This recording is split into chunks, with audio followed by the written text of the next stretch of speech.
IONIQ Information.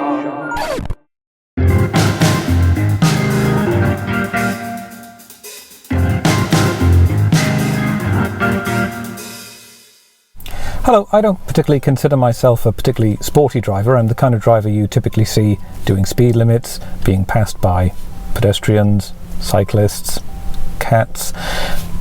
But I am aware that the IONIQ Electric has a sport mode. Now, I typically don't use it, and I'm driving around most of the time in eco. I feel this is kind of true to the origins and the design principles of the car, which is a very efficient vehicle, probably the most efficient vehicle in the world, certainly the highest ranked on the US EPA, Environmental Protection Agency, fuel efficiency ratings. A lot of thought has really gone into making it a kind of balance of, weight, performance, aerodynamics, efficiency. And I enjoy this as an electric car driver, my particular driving style, and I enjoy getting the high efficiency numbers that I've seen, particularly in this warmer summer we're having quite consistently and surprisingly in the UK at the moment. But this sport mode then that's also on the IONIQ Electric, what is it and what is it good for, if anything? Does it change enough about the characteristics of the car that you should drive around in this mode, and what happens if you do? To test this, I'm going to drive a fairly deserted 60 mile an hour speed limit road and use eco mode and then use sport mode for the same kind of tight turns and faster roads, and see what difference it makes. Do I enjoy one over the other? Are there any upsides and downsides? And once I'm done, I'll give you my views. So first of all, to activate the different drive modes, you go down into the center unit here and you press the drive mode button, and it has 3 different selections: eco, normal and sport. And then sport, which changes to a power meter instead of the speed going around the outside of the dial, and gives you your digital speed in the center, and the needle here registers as it says power levels. But weirdly, it seems a bit inconsistent in how it shows those power levels on the main dial and on these bars on the left, as we'll see when we're actually driving.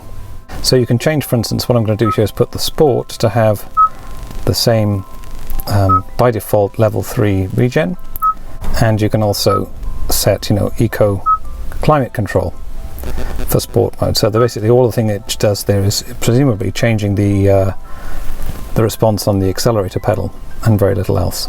So we're starting in sport mode, and you can see the instrument cluster here shows the power dial going around the outside, and then we can see energy consumption here, so we can kind of see what power levels we're getting. And let's give it a go. Also going to have to run the AC, I think, because it's quite warm. Windows up. So that's kind of pick up at about, showing up to about maximum 85% power there. I'm doing 50. Yeah, it's reading 54 kilowatts. That's 60 now. So the power meter in the middle and the power on there don't really bear much relation to each other, because it's saying 45% power and yet 60 kilowatts there, and about 87 kilowatts is the peak of the motor. So now we're coming up to a bend. So I'm going to lift off to regen going in. Regen is about the same as it would be in eco mode. Going around the bend, as I say, I'm not a sporty driver, so I'm not going to push this, especially not knowing the parameters of this car. Now I'm sort of accelerating into the next bend. Again, the brakes aren't that strong in the IONIQ. Not really sport brakes. We got stuck behind someone here. I'm going to give it a bit of go here. And then off.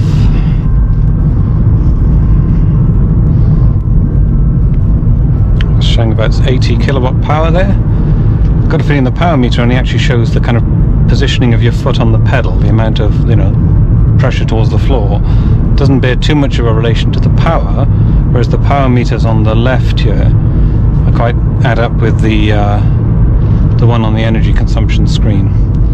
So I'm taking it fairly gentle here, but pressing more than I would if I was driving in eco mode, driving more efficiently. It's quite nimble in the corners, nothing too sporty. The car still has a bit of body roll. Okay, give it a bit of perk here. There we go.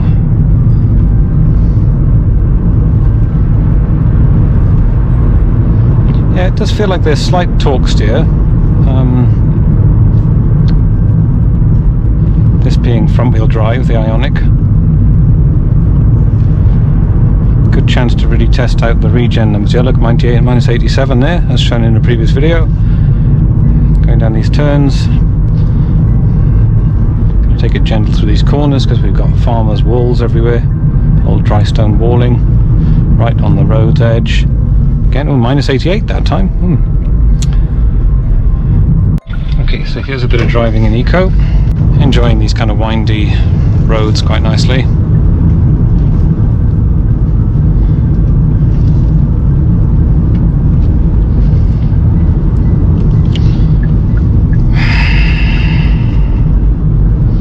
The lane keeping assist there steered me back towards the jogger. That's something you've got to really watch out for with the lane keeping assist.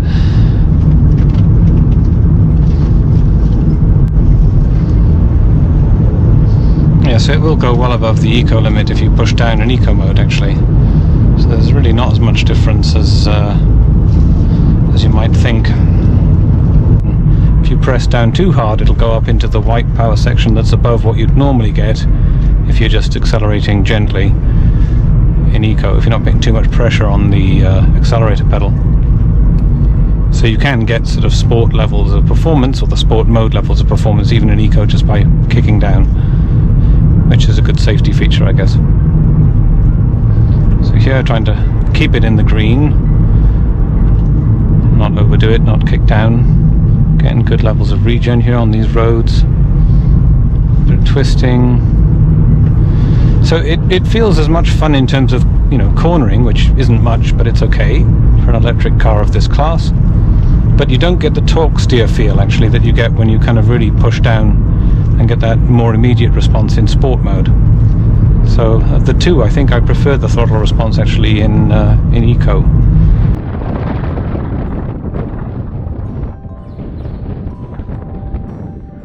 I would say that the throttle response is a bit sharper in sport mode, and the driving dynamics are a bit tighter in terms of just the acceleration, but the rest of the car remains very similar. I don't think much else has changed. So perhaps it's good for an occasional blast, and it's certainly very useful to see the speed very prominently digitally displayed in the center of the dial. Other than that, I don't think it's going to kind of convert me to driving around in sport mode all the time, as I know that some people do, and that's great if that's their preference. For me, I prefer the kind of eco style, and I don't think there's that much difference. You know, even you can override the kind of eco thing by kicking down if you need a bit more power. And generally, you know, this is not a sporty car, and sport mode for me just remains a bit of a fun novelty to try every once in a while. One thing I did notice, even doing a little 0 to 60, admittedly a bit downhill, was there was no wheel spin or slip this time at all. The wheels didn't peel and give any screeching sound of any kind. Now, previously when it's been earlier in the year and it was a bit wetter, that happened quite a lot, even in eco mode, but definitely when I was trying out sport mode. So it could be that on dry roads that's not too much of an issue really, but the IONIQ Electric is not a sports car, and I think the advantages that you get of, you know, the very high efficiency numbers in the eco mode, because it perhaps enables you to drive a bit more gently, are kind of worth the trade-off of any sort of, you know, little bits of extra perk you get from sport mode, just in my opinion and in my driving style. So I hope you found that useful and interesting. Subscribe if you want to see more videos, and bye now.